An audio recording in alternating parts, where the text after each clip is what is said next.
Class, now we try to do test by algebraically whether it has a function or an inverse. Whether it's a function or inverse. Or does it has an inverse? I'm going to take the same example. Let's say fx equals to x plus 3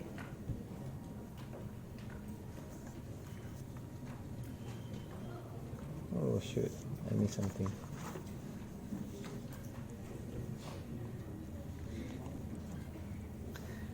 And then I write down this one. This is a bit tough, okay?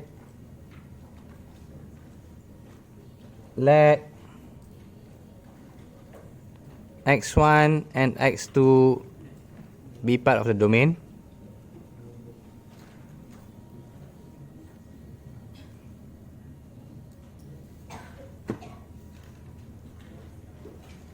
So, write down fx1 equals to fx2.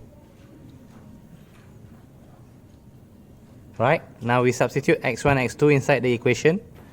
The left hand side I get myself x1 plus 3. The right side I get myself x2 plus 3.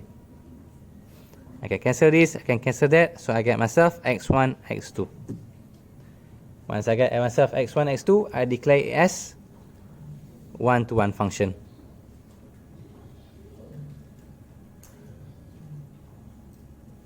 And that's it.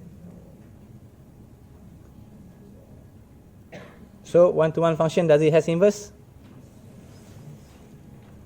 We need to write down, sorry, just now I forgot to write down. Fx is one-to-one function and has an inverse.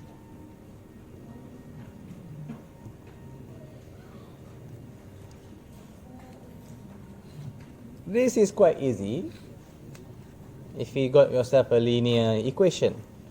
But let's say you got yourself a quadratic.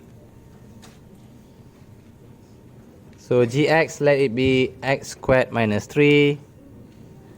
And then we write down, let x1, x2 part of the domain.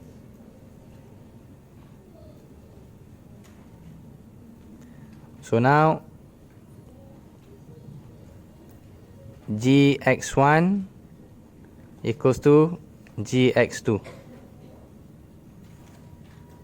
So x1 squared minus 3, x2 squared minus 3, minus 3, we can cancel it out, so we got ourselves x1 squared, x2 squared. Are you okay? The 1 and 2 need to be near. This is not a squared. It's telling it's a different x. So what can we conclude from here? That we got a square root. We got a square. How do we make the square disappear? We insert it or we square root it. So what do we get if we square root them? x1, x2. Are you okay? You miss the plus minus.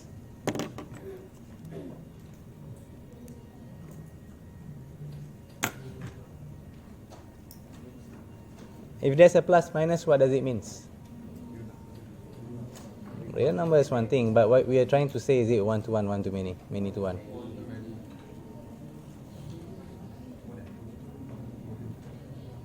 Well,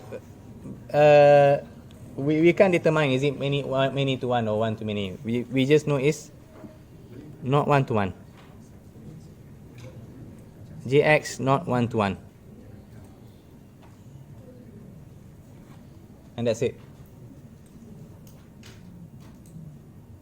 We do not know whether it's a many to one. We do not know whether it's a. I mean, just now we got 4 things. Algebraically, only can determine whether it's this. It cannot determine whether these 3. If the question just asks you, is it a function? Then yes, algebraically might be easier to sum. Easier to some of you. If you got yourself this type of question, you are lucky. There's nothing for you to think about. But if you got yourself a trap question like this, which is not a one-to-one function, then I'm afraid that some of you miss this plus minus. Easy to say right now, but it's hard to determine in exams. So which method will I recommend? HLT to VLT or algebraically? Personal opinion, which is quite biased, I have to admit, I prefer the HLT to VLT.